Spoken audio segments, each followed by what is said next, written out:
Hey everybody, Keith Dotson here, and I'm excited about this video because we're going to a place that has fired my imagination for quite a while. In my random road trip through southern Illinois, I saw a road sign for this and decided to go check it out. By the way, this isn't so much a photography video as it's more of a diversion from my photography road trip, but I still think it's pretty cool and I wanted to share it.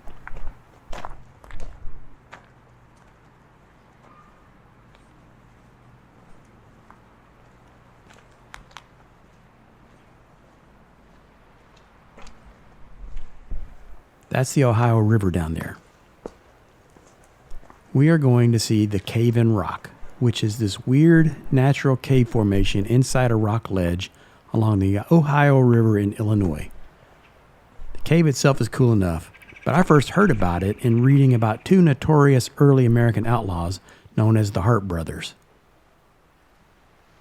You see, the cave was a hideout for river pirates and bandits in the late 1700s, and the Harpe Brothers went there in 1799 when they were on the run from authorities across the river in Kentucky. Now, the Harpe Brothers, you may not have heard about these characters, but they're widely regarded to be America's first documented serial killers, and while they robbed and murdered a lot of people, their brutality seemed to be the point more than the robbing. Not so much is really known about them personally. They may have been born in Scotland, but they were probably born in North Carolina in the mid-1700s. Their names were actually Harper, although that's debated. But being loyalists to the British Crown, they probably changed them to avoid being identified because there were lists after the American Revolution of loyalists, and they probably didn't want to be found. More than likely, they were cousins rather than brothers. They had other pseudonyms that they used as well. There's a lot of variation in the details about their backgrounds due to the lack of verifiable facts. They spent a lot of time in Tennessee, where I live, especially robbing travelers along the Natchez Trace. They were constantly on the move, traveling through Kentucky, Mississippi, Tennessee, and here in Illinois, where we are for this video. I don't want to talk too much about their misdeeds, but you can Google them if you care to know more. Suffice it to say, their crimes were gory and merciless. They both ended violently and had their heads posted on pikes as a warning to other outlaws.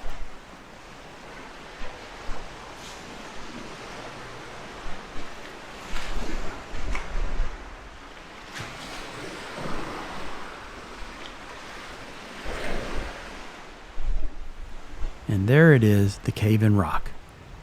The cave was more or less run by a pirate gang known as the Mason Gang, whose specialty was robbing people traveling the river on slow-moving flatboats. The cave was the Mason Gang's regular hideout. While they were holed up in the cave, the Harps began taking travelers to the top of the bluff over the cave, stripping them naked and pushing them over the edge. This behavior was too much even for the Mason Gang, and Samuel Mason told the Harps they had to go. All that stuff happened right here where we are. It's kind of amazing.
Now we're walking up over the cave.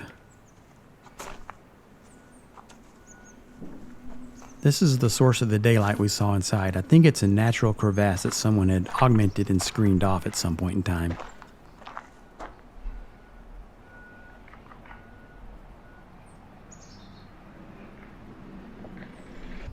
And this is where the Harps would have pushed their victims over the ledge. How terrifying must that have been?